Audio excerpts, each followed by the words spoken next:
tu vis au milieu d'eux sans toujours le savoir. Ils sourient quand tu parles, ils te félicitent quand tu réussis, ils t'écoutent avec attention. Mais dans le silence, leur loyauté se retourne.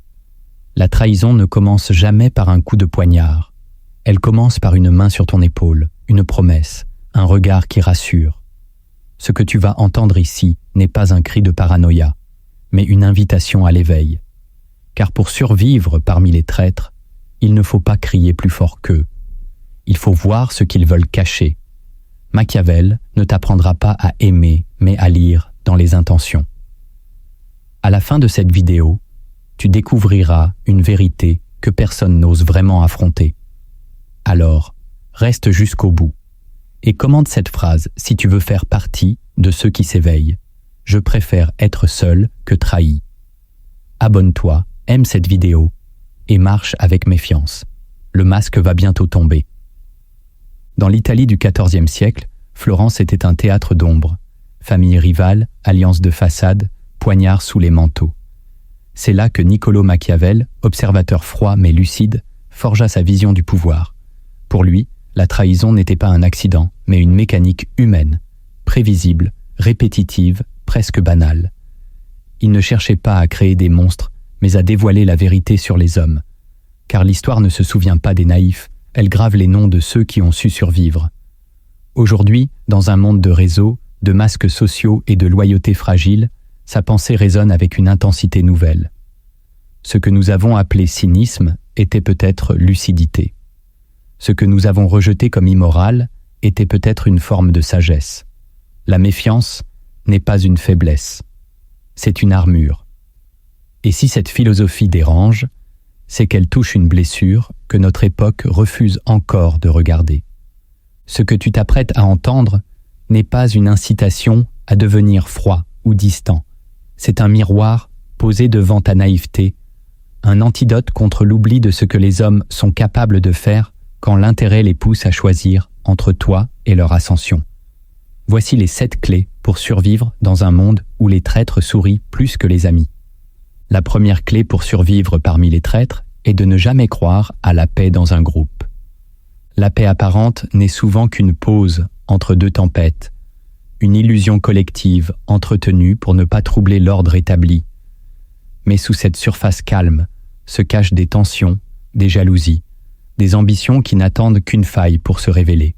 Celui qui croit trop vite à l'harmonie devient la cible parfaite, car il baisse sa garde, il parle trop, il offre sa confiance comme un cadeau inutile, oubliant que dans tout groupe humain, qu'il soit amical, familial, professionnel ou politique, les intérêts personnels finissent toujours par se heurter. Machiavel nous apprend que le véritable stratège n'est pas celui qui cherche à apaiser à tout prix, mais celui qui se tient prêt pendant la paix comme si la guerre était imminente, qui observe les regards, les silences, les absences subtiles, qui se méfie même des applaudissements trop bruyants. Il ne s'agit pas d'être paranoïaque, il s'agit d'être éveillé, car dans une salle où tout le monde sourit, celui qui sait qu'il y a un traître ne sera jamais surpris.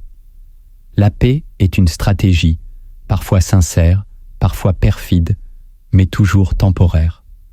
Croire à sa permanence, c'est signer l'arrêt de mort de sa vigilance. Le regard lucide sait que la trahison commence toujours dans les temps calmes, quand les esprits se relâchent et que les faux alliés affûtent leurs armes sous la table. Alors, ne dors jamais les 2 yeux fermés, même dans les banquets les plus joyeux, car le vrai danger ne vient jamais de l'ennemi déclaré. Il vient de l'ami qui se tait pendant trop longtemps. La deuxième clé que tu dois comprendre, c'est que la loyauté a une durée de vie. Elle n'est pas éternelle, elle s'érode, elle vacille, elle meurt. L'erreur la plus répandue, c'est de croire qu'un lien fort dans le passé garantit la sécurité dans le futur. Mais l'être humain est mouvant, sensible aux circonstances, aux opportunités, aux blessures, à l'ego. Un allié loyal aujourd'hui peut devenir un rival silencieux demain. Machiavel savait que les hommes changent au gré de leur intérêt, de leur peur ou de leur désir. C'est pour cela qu'il ne construisait jamais son pouvoir sur l'attachement affectif, mais sur le calcul, sur l'observation, sur le contrôle. Tu dois intégrer cette vérité dérangeante. La loyauté n'est pas un état permanent, c'est un équilibre fragile qu'il faut constamment évaluer. Ce n'est pas parce qu'un homme t'a défendu hier qu'il ne te trahira pas demain. La mémoire humaine est courte et le confort personnel l'emporte souvent sur la fidélité morale. Observe ceux qui t'entourent. Quand tu tombes, qui disparaît? Quand tu brilles, qui s'éloigne? Quand tu parles de tes projets, qui change de regard? Ce sont ces mouvements imperceptibles qui trahissent une loyauté en train de mourir. Ne cherche pas à retenir ceux qui s'effacent, ne t'attache pas à ceux qui étaient là avant. Regarde ceux qui restent quand tu n'as rien à donner. Et même parmi eux, garde cette pensée active. Leur loyauté d'aujourd'hui ne t'est prêtée que jusqu'au jour où une autre cause, un autre intérêt ou une autre peur viendra leur offrir une autre voie. La loyauté est une flamme, pas une pierre, et celui qui ne la surveille pas verra bientôt ses mains brûler. La troisième clé que tu dois garder en toi, c'est celle d'écouter ce que l'on ne te dit pas. Car la trahison ne parle pas fort, elle murmure en silence, elle s'annonce par ce qui manque. Un mot évité, un changement de ton, une absence de réaction. Celui qui se contente des paroles explicites devient sourd aux véritables intentions. Tu dois apprendre à entendre ce qui ne s'exprime pas, à lire entre les lignes, à décoder le langage du non-dit.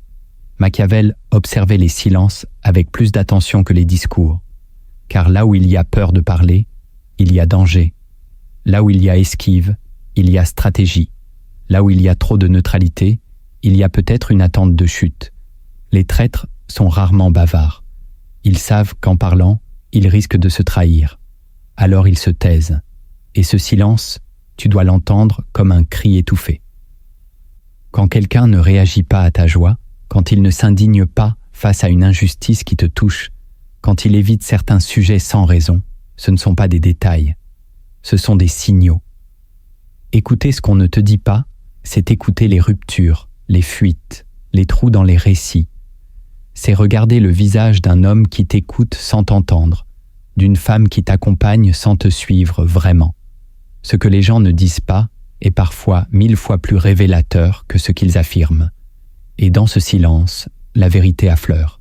Il ne s'agit pas d'imaginer des intentions cachées partout, mais de rester attentif à ce que ton intuition perçoit dans le vide des mots. Car les traîtres laissent toujours des espaces. Et si tu apprends à écouter ces espaces, tu les verras venir avant qu'ils ne te frappent. La quatrième clé pour survivre parmi les traîtres, c'est de toujours observer les alliances plus que les discours. Les mots séduisent, mais les alliances révèlent. Une personne peut te dire 1000 fois qu'elle est avec toi, qu'elle croit en toi, qu'elle t'est fidèle, mais regarde avec qui elle mange, avec qui elle rit, avec qui elle partage ses confidences. Ce sont les gestes invisibles qui révèlent les véritables appartenances. Machiavel écrivait que les alliances sont les seuls contrats que les puissants respectent vraiment, car elles servent leur intérêt. Tu dois donc toujours suivre le fil des loyautés cachées. Dans les couloirs, dans les silences complices, dans les rendez-vous que personne ne t'explique. Si quelqu'un parle en bien de toi, mais se retrouve toujours du côté de ceux qui te méprisent, ce n'est pas un allié, c'est un opportuniste. L'homme qui reste neutre entre toi et tes ennemis n'est pas neutre. Il choisit déjà de ne pas te défendre. Observe les groupes qui se forment autour de toi. Qui s'associe à qui protège qui couvre les fautes des autres. Ce sont ces liens invisibles qui trahissent les futures trahisons, car personne ne trahit seul. Un traître est toujours relié à un autre, à un clan, à une promesse qu'il ne t'a pas dite. Ouvre les yeux, non pas sur ce que les gens te disent, mais sur ce qu'ils construisent en silence autour d'eux. Et rappelle-toi, dans les jeux de pouvoir, les alliances parlent toujours plus fort que les amitiés. La cinquième clé que tu dois absolument intégrer, c'est de cacher ta propre vérité. Le besoin d'être compris est l'un des pièges les plus dangereux pour l'homme lucide. À vouloir trop expliquer qui tu es, ce que tu ressens, ce que tu vis, tu livres aux autres les armes dont ils auront besoin pour t'atteindre. Dans un monde de manipulation, la transparence est une vulnérabilité. Machiavel ne disait pas de mentir, mais de maîtriser ce que l'on révèle. Il faut savoir, doser, retenir, différer. Ce n'est pas un manque de sincérité, c'est un acte de survie. Celui qui connaît tes rêves sait où frapper. Celui qui connaît tes failles sait comment t'affaiblir. Celui qui connaît ton cœur peut le retourner contre toi. Tu dois garder en toi une zone inaccessible, un silence personnel que personne ne traverse. Ne dis pas tout. Ne te livre pas à ceux qui n'ont rien risqué pour te comprendre. Dans chaque relation, demande-toi ce que tu donnes, ce que tu montres et pourquoi. Le contrôle de l'information est une forme de pouvoir. Tu dois parler pour éclairer, jamais pour te justifier. Si quelqu'un ne comprend pas ton silence, il ne comprendra pas non plus tes mots. Cacher ta vérité n'est pas une trahison. C'est un choix stratégique. Et souvent, c'est ce qui te sauvera. Car dans un monde de traîtres, celui qui parle trop finit toujours par se faire crucifier. Et toi, dis-moi en commentaire, es-tu plutôt de ceux qui parlent trop vite ou de ceux qui observent en silence? La 6e clé que tu dois manier avec sagesse, c'est l'art de tester sans accuser. La méfiance n'est utile que si elle reste invisible. Si tu montres que tu ne fais plus confiance, tu éveilles les défenses de l'autre. Le traître devient prudent. Il se camoufle mieux, il se ferme. Mais si tu observes sans bruit, si tu poses les bonnes questions avec détachement, si tu tends des pièges subtils, alors la vérité surgit d'elle-même. Machiavel ne confrontait pas directement, il laissait l'autre se révéler par ses choix. Tu peux tester la loyauté en créant des situations ambiguës, une fausse confidence, une absence simulée, une décision difficile. Regarde comment l'autre réagit quand il pense que tu ne regardes pas. C'est là que se révèle la vraie nature. Ne cherche pas la confrontation, cherche la confirmation. Plus tu es calme, plus l'autre baisse sa garde. Et c'est dans ce relâchement que les intentions profondes apparaissent. Apprends à tester comme un médecin écoute un cœur, sans bruit, sans force, mais avec précision. C'est cette intelligence silencieuse qui te donnera une longueur d'avance dans un monde où les masques sont devenus des visages. La 7e clé que tu dois embrasser pleinement, c'est d'assumer ton rôle de dissimulateur éthique. Cela peut sembler paradoxal, mais dans un monde où la sincérité est exploitée, cacher certaines intentions devient un acte de survie. Tu n'es pas obligé de tout dire, de tout expliquer, de tout dévoiler. Il y a une dignité dans le silence, une sagesse dans le mystère. Machiavel lui-même savait que celui qui se montre entier devient vulnérable. Être dissimulateur ne signifie pas tromper, mais protéger ce qui est essentiel en toi. Tu n'as pas à jouer un rôle, mais tu dois apprendre à ne jamais montrer toutes tes cartes. Garde en toi une part d'ombre sacrée, un territoire que personne ne possède. Ce n'est pas de la méfiance maladive, c'est une discipline intérieure. Car même dans tes relations les plus proches, il faut que demeure une frontière. Celui qui sait tout de toi peut te manipuler. Celui qui doute de ce qu'il ignore respecte plus que celui qui pense te maîtriser. Être dissimulateur éthique, c'est faire le choix du silence stratégique au lieu de la confession impulsive. Et dans un monde saturé d'images, de récits personnels, de fausses proximités, ce silence devient ta forteresse. Le pouvoir appartient à celui qui sait quand parler et quand se taire. Tu crois peut-être avoir compris la trahison en observant les autres, mais ce n'est qu'en retournant le miroir vers toi que tu découvriras sa racine véritable. Car le traître n'est pas toujours celui que tu désignes. Il est parfois celui que tu ignores, que tu excuses, ou même celui que tu portes en toi sans le savoir. La première vérité cachée est que le traître ne se voit jamais comme tel. Il se croit blessé, oublié, sous-estimé. Il se voit comme un juste rééquilibrage, un redresseur d'injustice, un survivant face à l'ingratitude. Très rarement quelqu'un se lève en disant « je vais trahir ». Non, il dira « je me défends, je récupère ce qu'on me doit, je fais ce qui est juste pour moi ». Et c'est là que réside le poison. Le traître vit souvent dans une narration qui l'innocente. Il transforme la mémoire, déforme les faits, réécrit l'histoire. Il devient victime pour justifier son acte parce qu'il ne supporte pas de se voir comme un être perfide. Machiavel avait compris que l'humain se ment d'abord à lui-même avant de mentir aux autres. Et tant qu'il se voit comme légitime, il est capable de toutes les ruptures, sans culpabilité. Si tu veux comprendre un traître, ne regarde pas ce qu'il fait. Regarde ce qu'il se raconte. Car derrière chaque trahison, il y a un récit intérieur qui la rend acceptable. Tu ne peux pas anticiper la trahison en observant uniquement les actes. Tu dois plonger dans les justifications, dans les non-dits, dans les frustrations accumulées. Le traître est souvent un ami qui s'est senti abandonné, un frère qui s'est cru trahi, une sœur qui a interprété ton silence comme un mépris. Il n'a pas eu l'intention de te nuire au départ, mais il a nourri une blessure, et cette blessure l'a transformée. Le vrai danger, ce n'est pas l'ennemi extérieur. C'est celui qui t'aime encore, mais d'un amour qui est devenu tordu. Celui qui se venge en croyant rétablir la justice. Et plus il croit avoir raison, plus il frappe fort. La deuxième vérité que tu dois accepter, c'est que plus tu es bon, plus tu attires les masques. Ta lumière attire ceux qui veulent se réchauffer, mais aussi ceux qui veulent se cacher. L'âme pure devient une couverture idéale pour ceux qui ont des intentions tordues. Ils se collent à toi, adoptent ton langage, empruntent ton énergie, miment ton intégrité. Mais derrière l'apparente admiration, il y a un projet d'usurpation, un désir de se nourrir de ton aura sans jamais t'honorer. Machiavel aurait dit que le prince vertueux attire les flatteries comme le cadavre attire les mouches. Ce n'est pas parce que tu es sincère que les autres le seront. C'est souvent l'inverse. Ta sincérité les dérange. Alors, ils la reproduisent artificiellement pour te neutraliser. Tu dois comprendre que la bonté est une puissance redoutable, mais aussi une cible. Car celui qui ne brille pas cherchera toujours à se rapprocher de celui qui brille, non pas pour apprendre, mais pour absorber, et parfois pour ensuite détruire. Le traître masqué ne te montre jamais son vrai visage. Il te suit, t'applaudit, t'aide, jusqu'au moment où il pense pouvoir te remplacer. Ce moment-là, tu ne le vois pas venir si tu crois que ton cœur est une protection. Il ne l'est pas. Ton cœur est une offrande, pas une armure. Et celui qui veut te dévorer commence toujours par se montrer doux. Alors, ne juge pas les masques par leur beauté.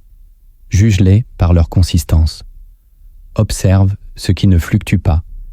Les vrais visages résistent au temps. Les masques, eux, fondent dès que la chaleur de l'épreuve augmente. Plus tu es bon, plus tu dois être lucide. Car le loup déguisé en agneau choisit toujours le berger le plus pur. La troisième vérité que tu dois regarder en face, c'est que la trahison naît souvent d'un sentiment d'infériorité. Celui qui se sent inférieur à toi, même sans que tu n'y sois pour rien, nourrit en silence une rage qu'il cache derrière des sourires. Il compare, il se juge, il t'en veut de briller là où lui se sent terne. Ce n'est pas ta faute, mais c'est ton problème. Car cette rage, si elle n'est pas affrontée, se transforme en désir de chute. Machiavel savait que dans tout rapport humain, l'égalité est instable. Celui qui se sent dominé n'aura de paix que lorsqu'il aura inversé la dynamique. Et parfois, la seule façon qu'il trouve pour se sentir supérieur, c'est de te faire tomber. Il ne supporte pas l'idée que tu réussisses sans lui. Il hait l'ombre que ton rayonnement projette sur sa propre vie. Alors, il devient ton ami par stratégie, ton frère par opportunisme, ton confident par calcul. Il s'infiltre dans ton quotidien, mais son cœur est un volcan. Il veut prendre ta place, non pas parce qu'il la mérite, mais parce qu'il pense que tu ne la mérites pas. Son infériorité devient sa colère, et sa colère devient un plan. Il n'est pas rare que les plus grandes trahisons naissent de la jalousie silencieuse d'un ami que tu n'as jamais méprisé, mais qui s'est senti petit face à toi. Il ne veut pas ton bien, il veut ton niveau. Et s'il ne peut pas l'atteindre, il préférera te voir tomber pour se sentir moins bas. La quatrième vérité que tu ignores peut-être, c'est que l'excès de transparence crée la tentation de trahir. Plus tu te montres vulnérable, plus tu facilites l'élaboration de la trahison chez celui qui t'envie en secret. Dans un monde où l'information est un pouvoir, chaque détail que tu exposes devient une pièce sur l'échiquier de ta chute. Celui qui t'écoute avec attention n'est pas toujours celui qui veut t'aider. Parfois, il collecte, il emmagasine, il attend. Machiavel écrivait que l'on ne peut pas désirer faire tomber un homme dont on ne connaît pas la hauteur. Ta transparence donne aux autres une cartographie de ton âme, de tes ambitions, de tes blessures.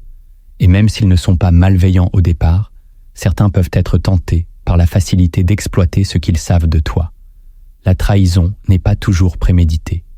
Elle peut naître d'une opportunité, d'une faiblesse que tu as toi-même exposée. Celui qui te connaît trop bien peut devenir celui qui pense pouvoir mieux occuper ta place. Tu dois apprendre à doser ta sincérité. Parle avec vérité, mais ne donne pas tout. Garde toujours un silence stratégique. Ce n'est pas de la manipulation, c'est de la prudence. Car même ceux qui t'aiment peuvent être tentés. L'âme humaine est fragile, influençable, instable. Ce que tu as donné avec confiance peut être retourné contre toi sous l'effet d'un conflit, d'une jalousie, d'une ambition soudaine. Alors, ne t'excuse jamais de protéger tes zones sacrées. C'est là que réside ta survie. La 5e vérité que tu dois graver dans ton esprit, c'est que pardonner sans lucidité entretient les trahisons. L'amour inconditionnel, quand il est aveugle, devient une complicité avec l'ennemi. Pardonner ne signifie pas oublier. Pardonner ne signifie pas rouvrir la porte sans discernement. Tu ne dois pas confondre miséricorde et naïveté. Celui qui t'a trahi une fois a tracé un chemin dans son esprit. Ce chemin peut être repris à tout moment. Machiavel ne condamne pas le pardon. Il l'utilise comme outil, pas comme faiblesse. Si tu pardonnes, c'est pour te libérer, pas pour réinviter le serpent dans ton jardin. Il faut évaluer, observer, mettre à l'épreuve. La 2e chance ne se donne pas automatiquement, elle se mérite, et parfois elle ne se donne jamais. Car certaines trahisons détruisent la structure même de la confiance. Si tu pardonnes trop vite, trop facilement, sans condition, tu ne guéris pas, tu t'anesthésies, et tu deviens complice du cycle qui recommence. Le traître sent qu'il peut revenir, repartir, revenir encore. Il sait que tu es un refuge, et cette certitude alimente son audace. Tu dois apprendre à fermer les portes, non par haine, mais par justice. Toute trahison doit avoir un coût, sinon elle devient une habitude. Pardonne, oui, mais n'oublie jamais ce que cette chute t'a appris. Si tu sens que ce message peut réveiller un ami, un frère ou une sœur, partage cette vidéo maintenant. Tu ne sais pas qui tu vas peut-être protéger. La 6e vérité que tu dois intégrer profondément, c'est que certains te trahissent juste pour exister. Il ne s'agit pas toujours de jalousie, de blessure ou d'intérêt. Parfois, la trahison est une affirmation identitaire, un moyen brutal de dire « je suis là ». Il y a des êtres qui n'ont pas de colonne vertébrale, pas de vision, pas de trajectoire.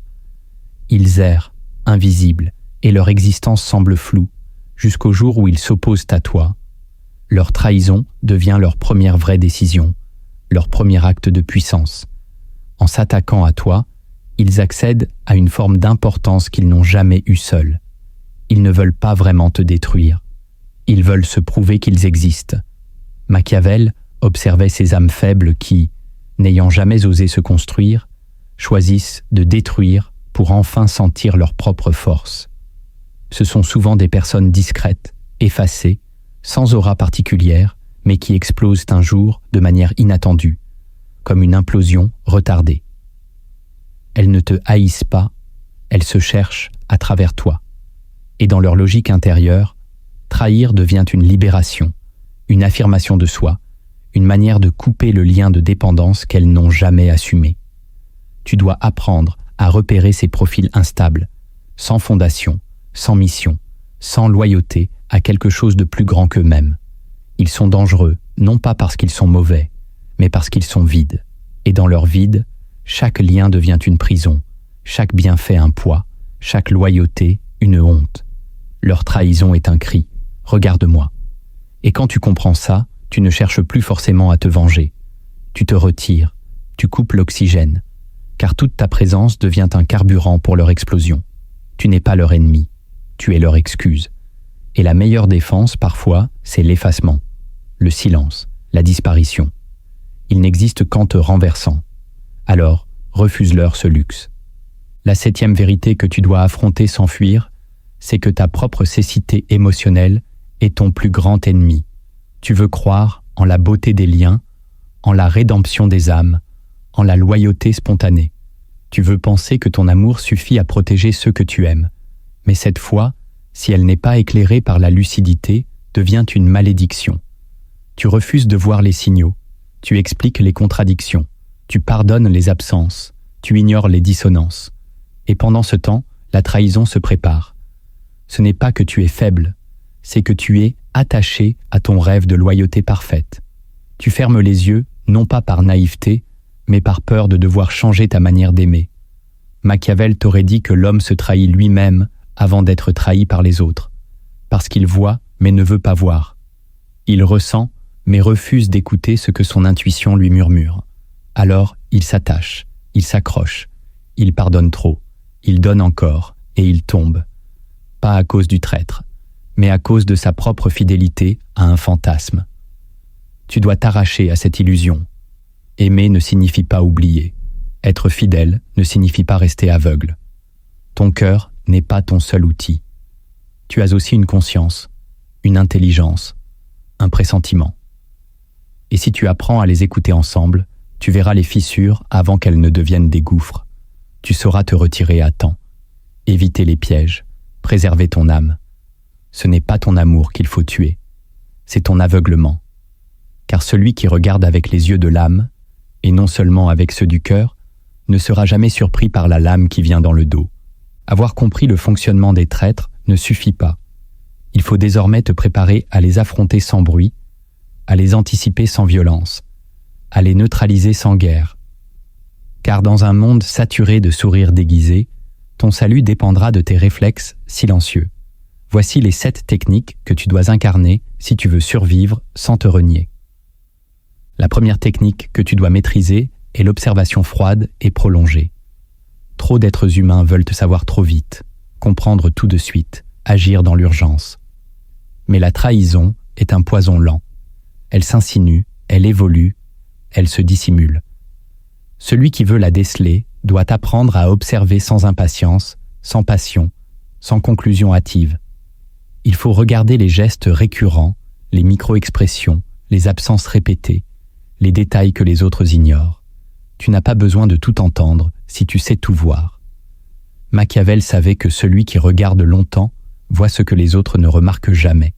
L'observation froide n'est pas du soupçon, c'est une discipline. C'est l'art de noter ce qui semble banal et de le comparer au fil du temps. C'est dans les incohérences minuscules que la vérité surgit.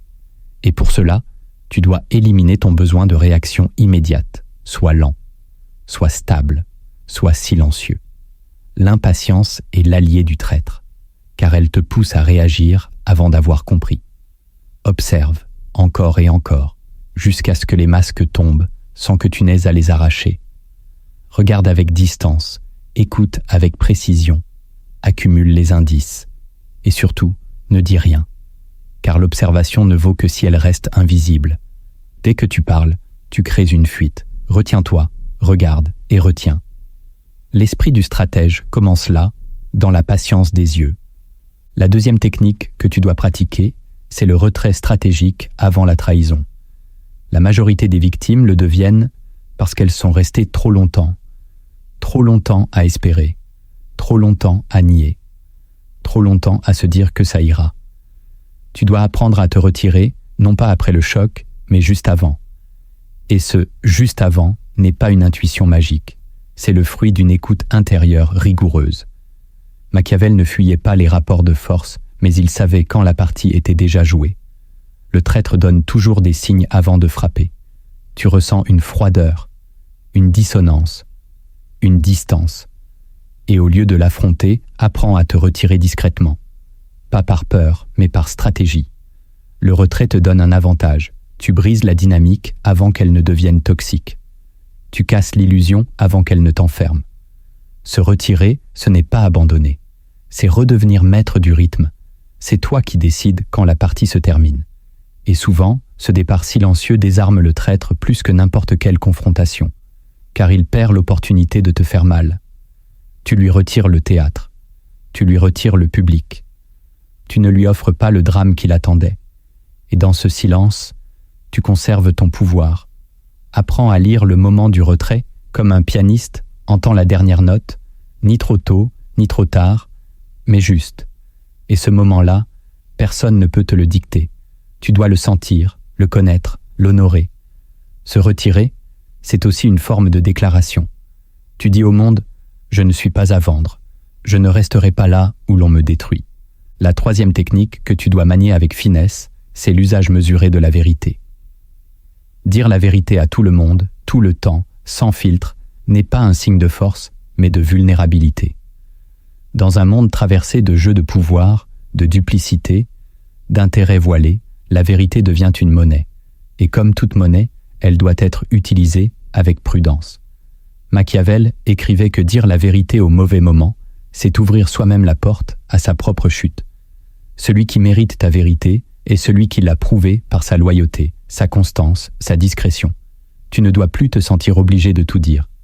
Il y a des vérités qui se gardent pour plus tard, d'autres qui ne se disent jamais. Ce n'est pas de la manipulation, c'est de la gestion. Celui qui ne connaît pas la valeur de son silence n'aura jamais la maîtrise de sa parole. Chaque mot que tu donnes est une flèche, et dans les mains d'un traître, elle reviendra contre toi. Retiens-toi de vouloir convaincre, expliquer, justifier. Sois simple, mais opaque. Sois cordial, mais insaisissable. Ta vérité n'a pas à être publique, elle est un territoire sacré, et tu dois apprendre à ne la livrer que par fragments, quand le terrain est sûr, quand la confiance a été testée. Ce que tu révèles trop vite est ce que tu perds trop vite.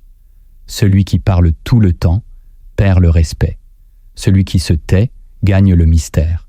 Et dans le mystère, tu protèges ce que tu es. Maîtrise ta vérité comme un roi tient son épée. Visible quand il faut, mais jamais offerte sans raison. La quatrième technique que tu dois intégrer dans ta manière de vivre, c'est la gestion des alliances secondaires. Tu ne peux pas tout miser sur un seul lien, une seule personne, une seule fidélité. Le traître se nourrit de ton isolement.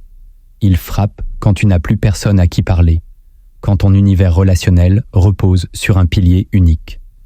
Tu dois construire un tissu de relations discrètes, fiables, multiples. Machiavel savait que l'homme de pouvoir ne dépend jamais d'un seul appui. Il en a plusieurs, qu'il cultive avec soin, mais sans exposition. Les alliances secondaires sont comme des réserves stratégiques. Tu ne les utilises pas tous les jours, mais elles sont là, en cas de crise, de rupture, de trahison. Ce sont ces liens que tu as tissés dans l'ombre, sans bruit, sans drame. Un ancien frère de confiance, un conseiller de l'ombre, une personne oubliée mais loyale. Ce sont eux qui te sauvent quand tout le reste s'écroule. La trahison te laisse seul si tu n'as pas pensé à t'entourer en silence. Ces alliances doivent être choisies, nourries, mais jamais exhibées. Le pouvoir réside dans la pluralité invisible. Plus tu as de points d'appui discrets, moins tu es vulnérable. Le traître calcule ses coups en fonction de ce qu'il pense savoir de toi. Si tu es prévisible, il frappe. Mais si tu as des ressources cachées, il hésite, et parfois, il recule. Gérer tes alliances secondaires, c'est créer un filet de survie autour de ta solitude. C'est t'assurer que, même trahi, tu ne tomberas pas seul, car le pouvoir ne réside pas seulement dans ce que tu montres. Il est surtout dans ce que tu caches avec intelligence. La cinquième technique que tu dois incarner, c'est l'art du silence contrôlé. Ne pas parler est facile. Mais savoir quand se taire, pourquoi se taire et comment se taire, c'est une arme. Le silence n'est pas un vide, c'est une forme de domination. Dans une époque où tout le monde s'exprime, le silence devient une rareté précieuse, une énigme. Machiavel disait que celui qui parle trop finit toujours par révéler sa faiblesse. Mais celui qui se tait au bon moment devient insaisissable. Tu dois apprendre à laisser les autres s'agiter pendant que tu observes, à écouter sans répondre, à sourire sans commenter, à ignorer les provocations, les questions pièges, les demandes de justification. Le silence crée l'inconfort chez ceux qui veulent te contrôler. Il renvoie l'autre à lui-même. Et dans ce miroir, il se trouble. Savoir te taire, c'est garder le contrôle. Ne confonds jamais franchise et bavardage. Tu n'as pas à tout exprimer, même dans l'intimité. Savoir se taire, c'est se respecter. C'est se protéger. Et c'est aussi, parfois, punir. Le silence est un mur que le traître ne peut pas franchir. Il cogne, il insiste, il s'agite. Mais il ne peut pas te faire dire ce que tu ne veux pas livrer. Et dans cette distance silencieuse, tu gardes ton pouvoir. Pratique le silence non comme une fuite, mais comme une architecture. Bâtis-le, affine-le, utilise-le. Et si tu veux ancrer cette force en toi, écris en commentaire « Je choisis de me taire là où on veut me faire parler ». La sixième technique que tu dois affûter, c'est le test subtil des fidélités. Tu ne peux pas te contenter d'espérer que les gens t'aiment ou te restent fidèles. Tu dois vérifier, non pas par méfiance maladive, mais par sagesse tactique. Celui qui se fie à la parole seul finira trahi par la parole. Machiavel enseignait que la confiance doit être éprouvée avant d'être donnée. Tu dois apprendre à créer des contextes de révélation, des moments où la loyauté se manifeste ou se désagrège. Donne une information minime et observe si elle circule. Demande un service simple mais impliquant et vois si la personne se mobilise ou esquive. Crée des situations ambiguës et regarde qui reste droit. Les fidélités vraies résistent à la confusion. Les fausses s'évanouissent dès qu'un vent contraire souffle. Ces tests ne doivent jamais être brutaux ou visibles. Ils doivent être intégrés dans ta manière d'interagir. Tu n'as pas à devenir paranoïaque, tu dois devenir méthodique. C'est en testant sans accuser que tu verras clairement. Celui qui est fidèle dans les petites choses le sera aussi dans les grandes. Celui qui se dérobe pour un détail se dérobera dans l'épreuve. La fidélité n'est pas une déclaration. C'est un comportement régulier, constant, discret. Et tant que tu ne l'as pas vue, tu ne dois pas présumer qu'elle existe. Car le monde est plein de loyauté de façade. Des gens qui sourient, mais fuient quand tu tombes. Des visages présents, mais des cœurs absents. Alors teste, discrètement, intelligemment, silencieusement, et ne t'excuse jamais de le faire, car mieux vaut être seul avec une vérité qu'entouré d'illusions. La 7e technique que tu dois intégrer profondément, c'est la purge des attachements naïfs. Tu ne peux pas continuer à vivre avec des liens que tu idéalises, des amitiés que tu refuses de voir mortes, des fraternités qui n'existent que dans ton esprit. La fidélité ne se décrète pas, elle se constate. Et quand elle meurt, tu dois avoir le courage de la reconnaître. Le problème, ce n'est pas que les gens changent, c'est que tu refuses de l'admettre. Tu continues de leur attribuer des intentions qu'ils n'ont plus. Tu te raccroches à des souvenirs, à des promesses, à des moments forts. Mais ces choses sont mortes. Et plus tu les entretiens, plus tu te rends vulnérable. Machiavel ne s'attachait jamais aux personnes. Il s'attachait aux preuves. Tant que quelqu'un lui démontrait sa fiabilité, il lui ouvrait une place. Mais dès que la réalité contredisait les apparences, il coupait sans drame. Toi aussi, tu dois apprendre à couper, sans haine, sans cri, mais avec fermeté, car chaque attachement naïf que tu conserves devient une fissure dans ton mur de protection. Et les traîtres savent où sont ces fissures. Ils les sentent, ils les exploitent. La purge ne signifie pas l'isolement, elle signifie l'ajustement. Tu ne peux pas bâtir une forteresse avec des pierres friables, et tu ne peux pas bâtir ta paix intérieure avec des relations fondées sur l'espoir plutôt que sur la vérité. Analyse tes liens, revois tes cercles, évalue sans émotion. Et si tu vois que certaines connexions ne tiennent plus, arrête de les nourrir, purge, allège, libère. Ce n'est pas de la froideur, c'est du discernement, car dans un monde instable, seuls ceux qui savent se détacher à temps restent debout. Tu as entendu ce que peu osent entendre. Tu as accepté de regarder ce que la majorité préfère fuir. La trahison n'est pas un accident. C'est un langage. Elle parle des failles humaines, des masques sociaux, des jeux d'ombre qui se jouent derrière les sourires. Elle ne prévient jamais. Elle s'installe lentement dans les silences, les absences, les gestes manqués. Et pourtant, elle n'a de pouvoir que sur celui qui dort.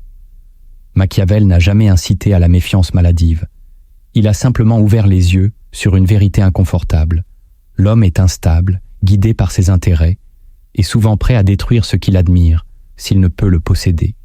Ce que tu dois comprendre, ce n'est pas comment arrêter les traîtres, mais comment ne plus jamais leur offrir l'accès à ta paix intérieure.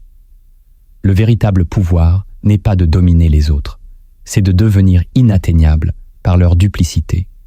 Ce pouvoir-là commence par le refus de vivre dans l'illusion. Ce que tu as traversé n'est pas une faiblesse. Si tu as été trahi, c'est que tu as osé aimer. Tu as osé faire confiance. Tu as offert quelque chose de pur, dans un monde qui ne sait pas toujours l'accueillir. Mais aujourd'hui, tu dois te transformer. Tu dois devenir un esprit lucide dans un monde de cœur ambigu. Un esprit qui ne cède ni à la haine, ni au mensonge, ni à la peur, mais qui marche dans une forme de lumière stratégique. La véritable lumière n'est pas naïve. Elle éclaire même les coins les plus sombres de l'âme humaine.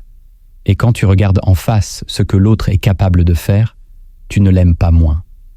Tu l'aimes autrement. Tu l'aimes sans t'y abandonner. Tu le respectes sans t'exposer. Tu offres sans te dissoudre. Voilà ce qu'est la souveraineté intérieure. Tu n'as pas besoin de t'expliquer.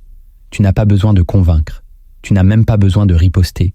Tu as juste besoin de voir clairement, d'ajuster ton comportement et de laisser les traîtres s'éloigner d'eux-mêmes quand ils ne trouvent plus de failles à exploiter en toi. Ne cherche pas à tout contrôler, cherche à tout comprendre. Et à partir de cette compréhension, cultive le détachement actif. Le vrai détachement n'est pas l'indifférence. C'est une présence lucide. Tu es là, tu observes, tu donnes, mais tu ne dépends plus. Tu n'es plus vulnérable à ce qu'on pense de toi, à ce qu'on dit de toi, à ce qu'on attend de toi. Tu es enraciné dans une conscience plus haute, plus calme, plus vaste. C'est là que tu deviens dangereux. Pas parce que tu attaques, mais parce que tu n'es plus atteignable. Alors, maintenant que tu sais, que vas-tu faire? Voudras-tu retourner à tes anciennes illusions, prétendre que tout le monde est bon, que tout finira bien, que l'amour suffit toujours? Ou choisiras-tu de marcher différemment, d'aimer avec discernement, de te protéger sans t'endurcir? Ce choix t'appartient, mais sache une chose. La prochaine fois que la trahison frappera à ta porte, elle ne pourra rien contre toi, si tu l'attendais déjà. Et si tu veux laisser une trace silencieuse mais puissante sous cette vidéo, commente cette phrase. Je préfère la lucidité à la consolation. Que ceux qui voient sachent que tu es éveillé. Que ceux qui dorment ne te reconnaissent plus. Tu es entré dans un autre cercle, là où l'on ne survit pas seulement, mais où l'on règne sans bruit.